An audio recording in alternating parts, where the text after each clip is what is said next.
Economics के objective model set में आपके पास कुल 40 प्रश्न हैं और प्रत्येक प्रश्न के जो नंबर की बात अगर की जाए तो प्रत्येक प्रश्न में नंबर भी एक एक करके हैं और इसमें सभी प्रश्न आपके अनिवार्य हैं।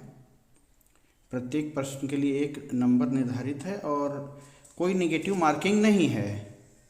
समय आपका 1.5 घंटे का रखा गया है और इकोनॉमिक्स का इसके बाद सब्जेक्टिव का भी हम लोग देख लेंगे। तो इसमें से ज़्यादातर प्रश्न आने की संभावना है और दूसरी बात यह है कि इसमें हम लोग थोड़ा सा ग्राफ वगैरह बना करके डिटेल में क्वेश्चन को देखेंगे, क्योंकि इसके अलावा भी और भी प्रश्न भी हमारे कंप्लीट हो जाएंगे। तो आइए इसको हम लोग देखते हैं, कंप्लीट करते हैं इसको। अब हमारा प्रश्न संख्या 1 में क्या है, अर्थव्यवस्था की किस समस्या का संबंध उत्पादन की तकनीक के चयन से है। Which problem of an economy is related to the choice of technology of production. तो देखिए, उत्पादन का जो केंद्रीय समस्या होता है वो क्या उत्पादन किया जाए, कितना मात्रा में उत्पादन किया जाए, किसके लिए उत्पादन किया जाए और कैसे उत्पादन किया जाए। लेकिन इस प्रश्न में टेक्नोलॉजी की बात कर रहा है, तो टेक्नोलॉजी में कैसे उत्पादन किया जाए यही आंसर राइट होगा, सी नंबर। क्योंकि हम किसी भी चीज़ का जो प्रोडक्शन करते हैं उस प्रोडक्शन को करने के लिए हमारे पास दो तरीका है, या तो हम लेबर ज़्यादा मात्रा में लगा करके प्रोडक्शन करेंगे या फिर मशीनरी को ज़्यादा लगा करके हम प्रोडक्शन करेंगे। तो ये उत्पादन कैसे किया जाए, ये उत्पादन के टेक्निक की समस्या है। तो ये पहला नंबर आपका क्वेश्चन हो गया। अब आइए हम लोग दूसरा नंबर क्वेश्चन देखते हैं।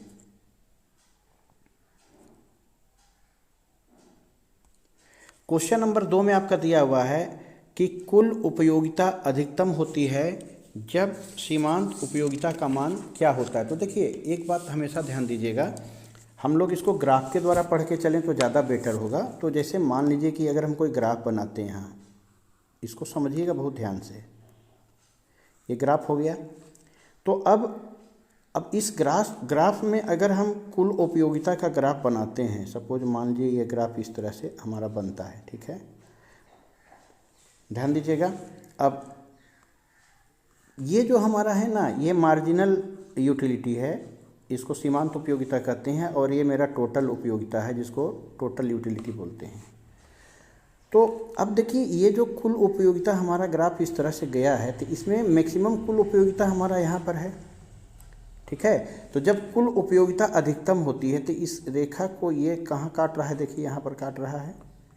तो जब हमारा ये टोटल यूटिलिटी जो है, ये टोटल यूटिलिटी जो है ये मैक्सिमम है, तो उस जगह पर हमारी मार्जिनल यूटिलिटी कहाँ पर है, यहाँ पर देखिए ये लकीर पे टच कर रहा है। ये मेरा 0x एक्सिस है और ये y एक्सिस है, ठीक है। तो यहाँ पर ये क्या हो गया, 0 है, ये शून्य है कि नहीं है। तो जब ये कुल उपयोगिता वाला ग्राफ जो है हमारा मैक्सिमम में जा रहा है, तो ये मार्जिनल यूटिलिटी मतलब सीमांत उपयोगिता वाला ग्राफ मेरा 0 पे है। तो इसमें शून्य कहीं ऑप्शन है, देखिए ये ऑप्शन आपका शून्य है, इसको आप लगा सकते हैं। अब आइए तीसरा नंबर क्वेश्चन हम लोग तीसरा नंबर जो क्वेश्चन है उसमें आप देखिए क्या लिखा है, सामान्यतः एक उदासीनता वक्र क्या होता है। Generally an indifference curve is, कैसा होता है, तो बोलता है वृत्ताकार होता है कि यू आकार का होता है कि मूल बिंदु की ओर उत्तल होता है या मूल बिंदु की ओर अवतल होता है। तो देखिए, इंडिफरेंस कर्व क्या होता है, पहले तो आप ये समझिए इंडिफरेंस कर्व हमको बताता क्या है। तो जब दो या दो से अधिक वस्तुओं के उपभोग को हम करते हैं या प्रोडक्शन के क्षेत्र में इसको लेते हैं, तो या तो मान लीजिए x वस्तु है या एक y वस्तु है, या तो हम x का प्रोडक्शन अगर बढ़ाएंगे तो y को घटाना होगा और y का बढ़ाएंगे तो x को घटाना होगा, क्योंकि हम लोगों के पास रिसोर्सेज लिमिटेड होता है, ठीक है। तो अब इंडिफरेंस कर्व कुछ इस तरह से बनता है। तो इसका मूल बिंदु यहाँ पर होता है ग्राफ का, और इंडिफरेंस कर्व यहाँ पर देखिए, तो मूल बिंदु की ओर देख नहीं रहे, ये 0 की ओर क्या होता है, उत्तल होता है, इसको कॉन्वेक्स कहते हैं हम लोग। तो ये उत्तल होता है, नीचे की ओर झुका हुआ है ना ये ग्राफ, उत्तल को क्या बोलते हैं इंग्लिश में, कॉन्वेक्स बोलते हैं। तो आप इसका कॉन्वेक्स, तो आप इसका देख लीजिए कहीं ऑप्शन है, तो देखिए कॉन्वेक्स टू द ओरिजिन, इसको ये वाला हमारा आंसर राइट होगा। अब चौथा नंबर क्वेश्चन है कि सामान्यतः एक मांग वक्र की ढाल किधर होती है। Generally the slope of A demand curve is, तो ढाल क्या होती है, पॉजिटिव होती है, निगेटिव होती है, क्या होती है। तो देखिए जो मांग वक्र होता है उसमें क्या होता है, सपोज मान लीजिए ये मांग वक्र है, हम बना के दिखाते हैं इसको।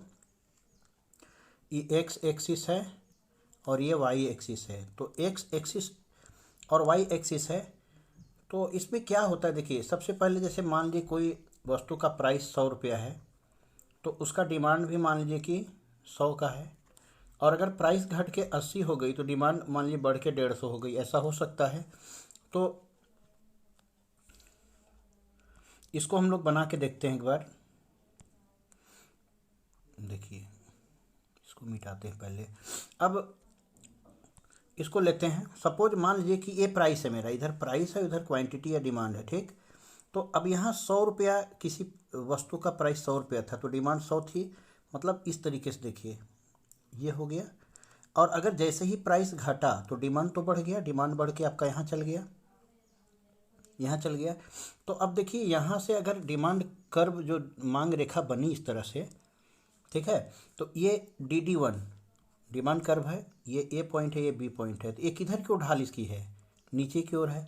यानी चाहे जैसे भी हो, प्राइस घटा तो डिमांड बढ़ा, और प्राइस बढ़ा तो डिमांड घटा, तो ग्राफ तो नीचे ही की ओर आ रहा है, तो ये ऋणात्मक होगा, यानी इसका आंसर क्या होगा, ऋणात्मक होगा।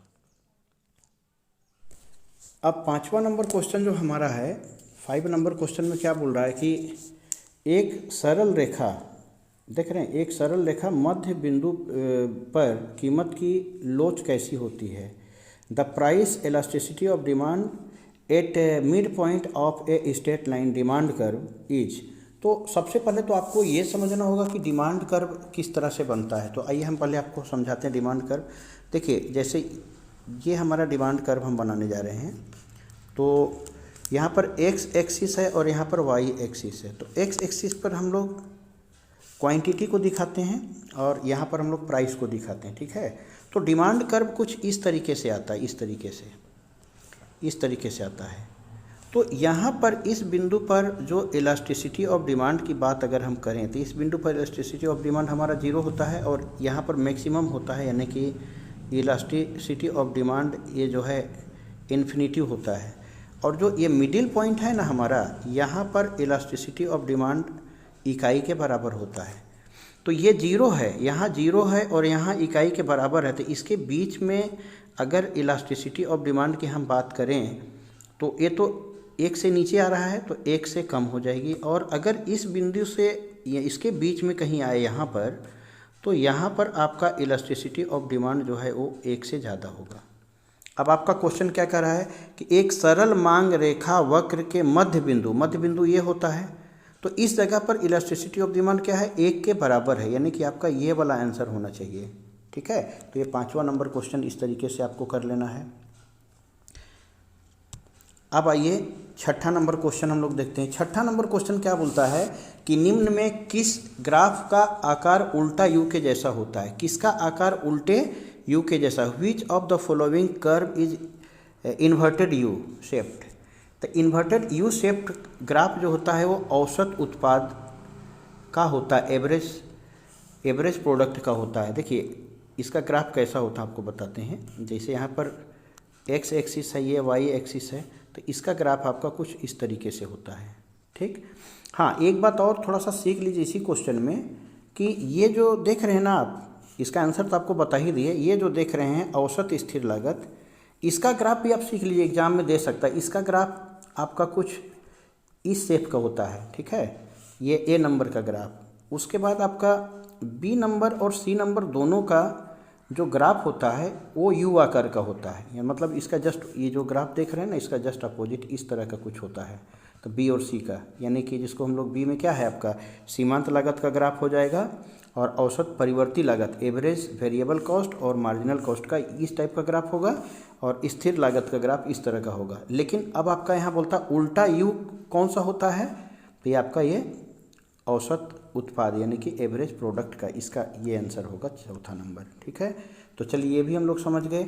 अब आइए हम लोग क्वेश्चन नंबर 7 देखते हैं। क्वेश्चन नंबर 7 में ये दिया हुआ है कि तो उत्पादन फलन Q AL alpha K beta ये पैमाने का प्रतिफल का माप होता है। The measurement of return to scale in production function Q A L alpha K beta is, इसमें ये आंसर राइट होगा, क्योंकि देखिए ये जो उत्पादन फलन जो है जिसको हम लोग प्रोडक्शन फंक्शन हम लोग बोलते हैं, तो इसमें एक्चुअली इसके आविष्कारक थे कॉप डगलस फंक्शन, इनका नाम ही था। ये जो फार्मूला खोजे थे कॉप डगलस खोजे थे, इसलिए इस फंक्शन को कॉप डगलस फंक्शन के नाम से जाना जाता है। तो इसमें होता क्या है ना कि जो अल्फ़ा प्लस बीटा का वैल्यू होता है वो इक्वल टू 1 होता है, और अगर अल्फ़ा प्लस बीटा का वैल्यू अगर मान लीजिए 1 से कम होता है, देखिए एक बात और, ये स्थिर पैमाने का प्रतिफल होता है, स्थिर पैमाने का प्रतिफल, स्थिर मतलब कांस्टेंट होता है, ठीक है। और ये अगर लेस देन 1 होगा तो ये घटते हुए पैमाने का प्रतिफल होगा, और अगर यहाँ पर हम लोग यहाँ पर +1 करके ये अगर ग्रेटर देन 1 हो जाएगा तो ये बढ़ते हुए पैमाने का प्रतिफल कहलाता है, ठीक है। तो कहीं भी देखा जाए तो हम लोग इनका फार्मूला में अल्फ़ा प्लस बीटा तीनों जगह पर अल्फ़ा प्लस बीटा ही है, तो इसका आंसर जो है ए वाला राइट हो जाएगा। नंबर क्वेश्चन 7वां नंबर हम लोग देखे थे, अब 8वां नंबर देखेंगे। 8वां नंबर में है जब सीमांत लागत औसत लागत से कम होती है तब औसत लागत का क्या होता है। When marginal cost is less than average cost then the average cost. तो देखिए इसको समझने के लिए भी एक ग्राफ अगर हम लोग बना लें तो बहुत बेहतर होगा। जैसे इसका ग्राफ कैसे हम लोग बनाएंगे, जैसे ये ग्राफ खींचते हैं, ये मान लीजिए एक्स एक्सिस है और ये वाई एक्सिस है, ठीक है। तो अब हमारा जो एवरेज कॉस्ट है, एवरेज कॉस्ट सपोज मान लीजिए कि इस तरह से हमारा इसे एवरेज कॉस्ट गया, मार्जिनल कॉस्ट अब सपोज मान लीजिए इस तरह से ऐसे गया, ठीक। तो ये एवरेज कॉस्ट है, इसको ए भी एवरेज कॉस्ट लिख देते हैं और इसको मार्जिनल कॉस्ट लिख देते हैं, MC मार्जिनल कॉस्ट हो गया। तो देखिए जैसे जैसे एवरेज कॉस्ट हमारा नीचे आ रहा है वैसे वैसे क्या मार्जिनल कॉस्ट हमारा नीचे नहीं आ रहा है, ये भी नीचे आ रहा है। एक जगह आ करके एवरेज कॉस्ट और मार्जिनल कॉस्ट, यहाँ पर एवरेज कॉस्ट और मार्जिनल कॉस्ट दोनों जीरो हो गया, इक्विलिब्रियम हो गया, बराबर हो गया। अब फिर जैसे जैसे फिर से मेरा ये एवरेज कॉस्ट यहाँ पर जैसे जैसे भाग रहा है, जिस तरीके से यहाँ पर देखिए थोड़ा सा, ये देखिए ये जिस तरह से ये भाग रहा है उसी तरह से मेरा ये भी तो ऊपर भाग रहा है। तो जब जब ये घट रहा था तो ये भी घट रहा था, ये बढ़ रहा था तो ये भी बढ़ रहा था। तो यहाँ पर क्या आंसर होना चाहिए आप बताइए इस जगह पर, जब हमारा एवरेज कॉस्ट घटेगा तो मार्जिनल कॉस्ट भी घटेगा, तो ये आपका आंसर यहाँ पर ये हो जाएगा घटती है, ठीक है। तो ये आंसर हो जाएगा 8वां नंबर का। अब हम लोग 8वां नंबर तो देख लिए, अब आते हैं हम लोग 9वां नंबर में। 9वां नंबर क्वेश्चन में यहाँ देखिए क्या बोलता है, उत्पादन की मात्रा में परिवर्तन करने पर किस लागत में परिवर्तन नहीं होता है। तो देखिए दो तरह का लागत होता है, एक स्थिर लागत होता है और एक परिवर्तनशील लागत होता है। तो जब उत्पादन की मात्रा में हम परिवर्तन करेंगे तो ये जो मेरा कुल स्थिर लागत है ये कभी नहीं बढ़ेगा, क्योंकि जैसे स्थिर लागत में क्या हुआ, मशीन हो गया, आप एक मशीन से प्रोडक्शन बढ़ा लीजिए चाहे घटा लीजिए, मशीन का लागत में तो कोई चेंजिंग नहीं हुआ, आप जो खरीदना था खरीद ही चुके हैं, तो इसका ये आंसर हो जाएगा। इसके बाद अगला क्वेश्चन हम लोग 10वां नंबर देखते हैं। निम्नलिखित में से किस बाजार में एक फर्म कीमत स्वीकार होती है, यानी in which of the following market structure a firm is price taker. तो देखिए दो तरह का मार्केट होता है, एक मोनोपोली होता है और एक फुली कंपटीशन या परफेक्ट कंपटीशन मार्केट होता है। तो परफेक्ट कंपटीशन में जो प्राइस डिटर्मिनेशन होता है वो स्वीकार करने योग्य होती है, उसको सभी स्वीकार करते हैं, तो इसका C नंबर आंसर होगा।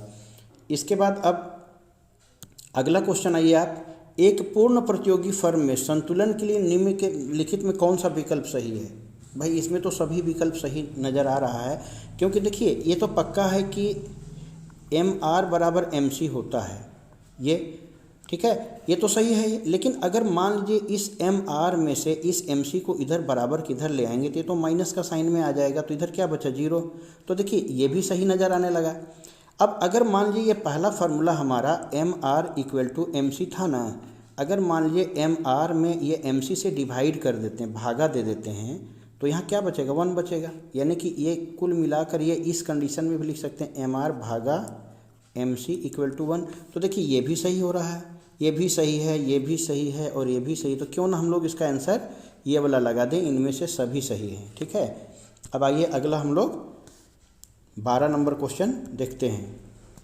12 नंबर क्वेश्चन बोलता है निम्नलिखित रेखा चित्र में पूर्ति की लोच पूर्ति की लोच किस प्रकार की होगी। तो देखिए यहाँ पर ये which value of elasticity of supply is measured by the following diagram. तो देखिए ये डिमांड सप्लाई कर्व है, तो ये सप्लाई कर्व है, तो ये सप्लाई कर्व हमको क्या बता रहा है, इस चीज़ को ध्यान से देखिए ये सप्लाई कर्व अब अगर यहाँ से गया होता, यहाँ से, बात को समझिएगा, तो इसको हम इलास्टिसिटी ऑफ सप्लाई जो है इक्वल टू 1 लिखते हैं। यानी ये जो कंडीशन है, elasticity of supply equal to 1 होता है। ये जो ग्राफ गया हुआ है, ठीक है, ये तो 1 होता। अब इसके ऊपर में अगर इस तरह से सप्लाई कर्व जाता तो ये सप्लाई कर्व हो जाता elasticity of supply is greater than 1। तो ये नीचे इसके है तो ये elasticity of supply is less then 1। तो इसका मतलब क्या होता है, 1 से कम, इसके बारे में पूछ रहा है ना, तो ये हो जाएगा हमारा 1 से कम। इसका नंबर बी को आंसर करिएगा आप, ठीक। अब आइए हम क्वेश्चन नंबर 13 की ओर आते हैं। क्वेश्चन नंबर 13 की ओर आते हैं। एकमुश्त कर लगाने पर वस्तु की पूर्ति पर क्या प्रभाव पड़ेगा। What is the effect of lump sum tax on supply of A goods. देखिए जब कोई प्रोडक्ट बनता है, इस प्रोडक्ट पर अगर एक के बार में मान लीजिए कि 100 रुपया का प्रोडक्ट है और एक के बार 100 रुपया टैक्स लगा दिए, तो इस प्रोडक्ट का प्राइस तो 200 रुपया हो गया। तो आप बताइए कि क्या आपको लग रहा है कि इसका सप्लाई बढ़ेगा। तो एक मुश्त टैक्स अगर लगा देंगे तो इसका पूर्ति यानी कि सप्लाई घट जाएगा, तो पूर्ति कम हो जाएगी। याद रखिएगा, सप्लाई कम हो जाएगी क्योंकि डिमांड ही नहीं रहेगा, क्योंकि इकट्ठा टैक्स लगा दिए। अब आइए अगला क्वेश्चन हम लोग 14 नंबर देखते हैं। अन्य बातें सामान्य रहने पर किसी वस्तु का मांग में वृद्धि होने पर बाजार संतुलन क्या होता है। Other things remain unchanged. अन्य बातें समान है। What is the effect of increase in demand A goods market equilibrium. देखिए अगर अन्य बातें समान रहे, जैसे कि उपभोक्ता की रुचि, फैशन में कोई परिवर्तन ना हो, आय में कोई परिवर्तन ना हो, वस्तु के प्राइस में कोई परिवर्तन ना हो, तो ऐसी स्थिति में संतुलन कीमत और संतुलन मात्रा दोनों बढ़ेगी। इक्विलिब्रियम प्राइस और इक्विलिब्रियम क्वांटिटी दोनों ही बढ़ेगी। इसका सी नंबर आंसर आपको देना है। अगला आइए अब हम लोग 15 नंबर क्वेश्चन को देख लेते हैं। 15 नंबर क्वेश्चन में है अधिक के मांग की स्थिति में कीमत में क्या होगी। If there is excess of demand then the price. अब आप बताइए कि अगर किसी चीज़ का लगातार डिमांड एकदम आसमान में उड़ते जाए, खूब डिमांड हो गया, तो भाई कोई भी व्यापारी या सेल्समैन उसका प्राइस भी कोई भी तो बढ़ा देगा। अब आपका डिमांड भाग रहा है तो प्राइस भी भागेगा, तो इसमें प्राइस बढ़ेगा, यानी कि ये वाला होगा, बी नंबर ऑप्शन हो जाएगा। अब आइए आपको 16 नंबर क्वेश्चन हम लोग देखते हैं। 16 नंबर क्वेश्चन में है अधिक के पूर्ति की स्थिति कब होती है। There is excess of supply. तो सप्लाई इसमें सब जगह देखिए, सप्लाई यहाँ बराबर है ना, यहाँ सप्लाई कम है, तो सप्लाई ज़्यादा किधर दिखा रहा है, इधर, यानी कि डिमांड से सप्लाई जब ज़्यादा होगी तभी तो सप्लाई, तो इसका ये बी नंबर ऑप्शन हो जाएगा। अब आइए क्वेश्चन नंबर 17 हम लोग देखते हैं।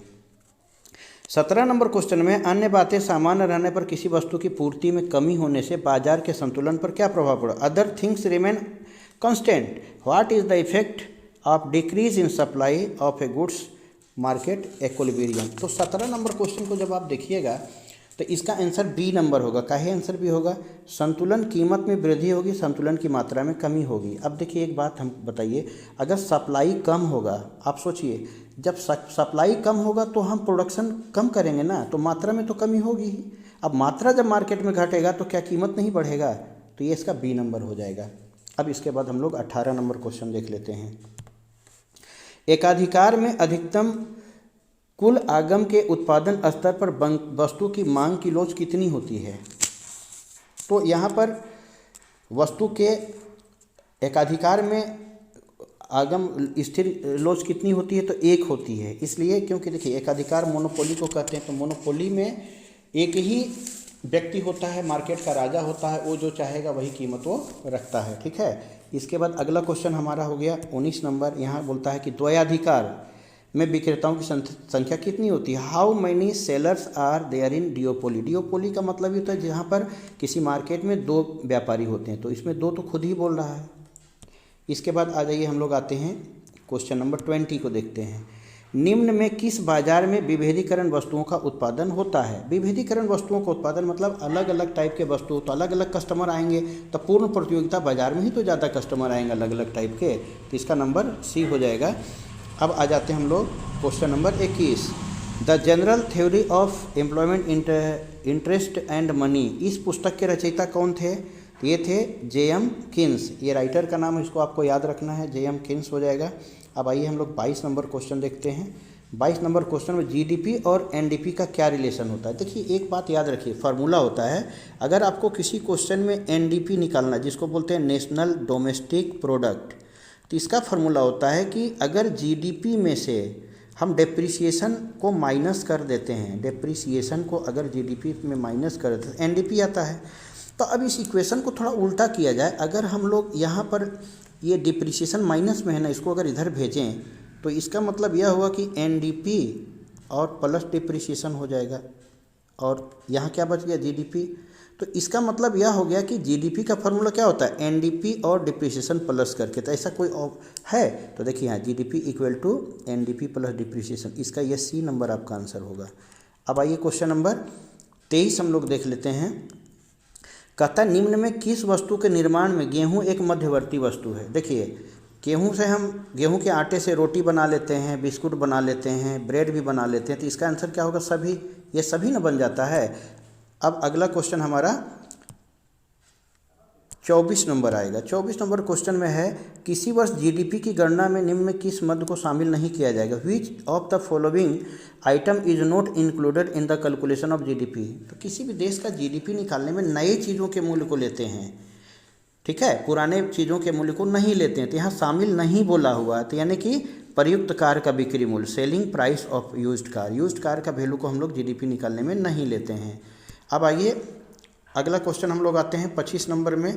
25 नंबर में निम्नलिखित में से किस विधि से जीडीपी की गणना की जाती है? देखिए जीडीपी निकालने के लिए ये मूल्य वृद्धि विधि भी होता है, जिसको मेथड ऑफ वैल्यू एडिशन बोलते हैं, एक्सपेंडिचर मेथड भी होता है, इनकम मेथड भी होता है। तो इसका आंसर ये चारों सभी हो जाएगा, यानी कि ये भी है, ये भी है, ये भी है, तो सभी वाला को टिक मारिएगा। इसके बाद हम लोग क्वेश्चन नंबर 26 देखते हैं। क्वेश्चन नंबर 26 में है कि वर्ष 2016 में किए गए विमुद्रीकरण में किस नोट को प्रचलन से बाहर किया गया था? यानी जो डिमोनिटाइजेशन हुआ था, नोटबंदी हुई थी 2016 में, तो 500 और 1000 का नोट ना बंद हुआ था, यही वाला टिक मारना है आपको। उसके बाद आ जाइए आप 27 नंबर क्वेश्चन में, निम्न में कौन सा कार्य केंद्रीय बैंक का नहीं है? देखिए केंद्रीय बैंक एक प्रकार का रिजर्व बैंक है, ठीक है, आरबीआई है, तो आरबीआई क्या काम नहीं करती है? जनता से जमा स्वीकार नहीं करती, बाकी नोट भी छापती है, क्रेडिट कंट्रोल भी करती है, गवर्नमेंट का बैंक भी है, लेकिन जनता से वो जमा स्वीकार नहीं करती। एक्सेप्टिंग डिपॉजिट विथ पब्लिक, यही वाला आंसर हो जाएगा इसका। आइए अगला 28 नंबर क्वेश्चन में, भारत का केंद्रीय बैंक कौन है? अभी तो हम लोग देखें रिजर्व बैंक ऑफ इंडिया ही भारत का केंद्रीय बैंक है। इसके बाद हम लोग आ जाएंगे 29 नंबर में, 29 नंबर क्वेश्चन हम लोग आ जाएंगे। 29 नंबर क्वेश्चन में निम्नलिखित में सबसे तरल मुद्रा कौन है? तो 1 नंबर मनी जो है वही हमारी तरल मुद्रा है, M1 हो जाएगा। इसके बाद आ जाइए आप 30 नंबर। अब यहाँ पर उपभोग फलन, जिसको हम लोग क्या बोलते हैं, कंजम्पशन फंक्शन दिया हुआ है C equal to A plus B Y, C equal to A plus B Y, इसको ध्यान दीजिएगा। तो अगर हम कहीं इन्वेस्ट करते हैं अपने मर्जी से, ये तो मेरा कांस्टेंट है, तो चेंजिंग क्या होता है? ये बी वाई होता है, तो इसमें बी वाई ऑप्शन कहाँ पर है? ये वाला है, तो यही हमारा हो जाएगा इसका उपभोग फलन में, ये प्रेरित उपभोग हमारा बी वाई हो जाएगा, ठीक है। इसके बाद हम लोग का कौन सा नंबर आएगा? 31 नंबर में। 31 नंबर होता है MPC प्लस MPS का वैल्यू कितना होता है? MPC और MPS का वैल्यू 1 होता है, तो ये 1 आप 1 में टिक लगा दीजिएगा आप। इसके बाद हम लोग का 32 नंबर क्वेश्चन आ जाएगा। 32 नंबर क्वेश्चन को देखिए, यहाँ कहता है निम्न रेखा चित्र में स्वायत्त निवेश, स्वायत्त निवेश का मतलब खुद का निवेश, प्रेरित निवेश नहीं, आप अपने से जो निवेश करते हैं, ये जो CD कर्व है ना, ये हमारा प्रेरित निवेश होता है। तो यहाँ CD कहीं है, C नंबर ऑप्शन में, इसको लगा दीजिए आप टिक।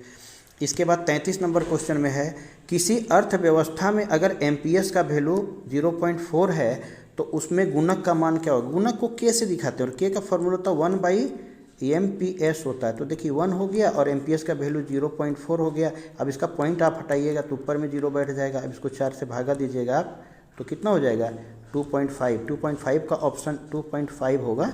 2.5 का ऑप्शन आपका ये डी नंबर में है, तो डी नंबर को राइट कर दीजिएगा। इसके बाद 33 नंबर हो गया। अब आइए 34 नंबर हम लोग देखते हैं। 34 नंबर में क्या है, निम्न में प्रत्यक्ष कर का उदाहरण नहीं है। देखिए डायरेक्ट टैक्स का विच of the following is not a example of direct tax. तो देखिए टैक्स दो तरह का होता है, हम लोग टैक्स को दो श्रेणियों में बांटते हैं, एक डायरेक्ट टैक्स होता है और एक जो है इनडायरेक्ट टैक्स होता है। तो डायरेक्ट टैक्स वह टैक्स होता है जिसके ऊपर लगाते हैं उसका भार उसी के ऊपर पड़ता है। इनडायरेक्ट टैक्स वह होता है जो लगाया किसी और पे जाता है, पेमेंट कोई और करता है। तो इनडायरेक्ट टैक्स में आपका कौन कौन टैक्स आता है, जैसे जीएसटी वगैरह आता है, तो यहाँ पर जीएसटी ऑप्शन में दिया हुआ है, तो यही इनडायरेक्ट टैक्स हो गया। डायरेक्ट टैक्स नहीं है मतलब वो इनडायरेक्ट टैक्स है। इसके बाद हम लोग नेक्स्ट क्वेश्चन हम लोग देखेंगे 35 नंबर। तो 35 नंबर क्वेश्चन में निम्न में सार्वजनिक वस्तु का उदाहरण कौन सा है। सार्वजनिक, सड़क, पब्लिक प्रॉपर्टी में कौन आता है, सड़क आता है पब्लिक गुड्स में, क्योंकि कार, चॉकलेट और कपड़ा ये तो हम लोग का पर्सनल होता है, सड़क जो होता है ये सार्वजनिक होता है। इसके बाद हम लोग 36 नंबर क्वेश्चन देखते हैं। 36 में कहता है भारत में जीएसटी कब लागू हुआ। देखिए भारत में जीएसटी 1 जुलाई 1917 ईस्वी में लागू हुआ, 2017 ईस्वी, सॉरी 1 जुलाई 2017 में लागू हुआ था। 2017 का ऑप्शन यहाँ दिया हुआ, सी नंबर मार दीजिएगा। अब आइए हम लोग सीधे आते हैं 37 नंबर क्वेश्चन। राजस्व व्यय और राजस्व प्राप्ति को क्या कहा जाता है। देखिए व्यय ज़्यादा यहाँ, रेवेन्यू एक्सपेंडिचर में से अगर रेवेन्यू रिसीप्ट्स को आप घटाएंगे तो व्यय में से आय को घटा रहे हैं तो घाटा ना आएगा, तो ये राजस्व घाटा इसका होगा, यानी कि रेवेन्यू डिफिसिट इसको बोलते हैं हम लोग। इसके बाद आ जाइए 38 नंबर। व्यापार संतुलन क्या है, यानी बैलेंस ऑफ ट्रेड किसको कहते हैं। देखिए जब किसी साल हमारे देश में एक्सपोर्ट जो होता है व्यापार वो ज़्यादा होता है इंपोर्ट की तुलना में, तो एक्सपोर्ट और इंपोर्ट का जो डिफरेंस होता है ना वही मेरा बैलेंस ऑफ ट्रेड होता है। तो यहाँ पर कहीं है sum of export, difference between export and import, ये हमारा जो है यही आंसर हो जाएगा 38 नंबर का। अब आइए हम लोग 39 नंबर देखते हैं। 39 नंबर में क्या था, यदि कोई भारतीय किसी चीनी मोबाइल कंपनी को खरीदता है तो लेन देन में भारत में भुगतान संतुलन कहाँ दर्ज किया जाएगा। देखिए इंडिया, ये हमारा इंडिया है। अब इंडिया का कोई आदमी चाइना का किसी कंपनी को परचेज़ करता है, तो देखिए ये किसी कंपनी को खरीदना, कैपिटल गुड्स में खरीद रहा है, वो कैपिटल्स खरीद रहा है। तो देखिए कैपिटल अगर हमारे पास आता है तो क्रेडिट होता है, लेकिन कैपिटल यहाँ हम दे रहे हैं किसी को अपना, तो ये कैपिटल क्या हो गया हमारा, डेबिट हो गया। तो डेबिट कैपिटल कहीं है, ये देखिए पूंजी खाते के डेबिट साइड में दिखाएंगे। तो आपका 39 भी हो गया। अब आइए 40 नंबर फटाक से देख लेते हैं। ये आपका 40 नंबर है। निम्नलिखित में कौन सा मद भुगतान संतुलन के चालू खाते का एक घटक है। विच of the following item is compound of current account of balance of payment. तो देखिए विदेश से अगर हम कोई लोन लेते हैं ना तो ये हमारा जो आइटम होता है ये current account of balance of payment हो जाता है, ये हमारा बी नंबर हो जाएगा।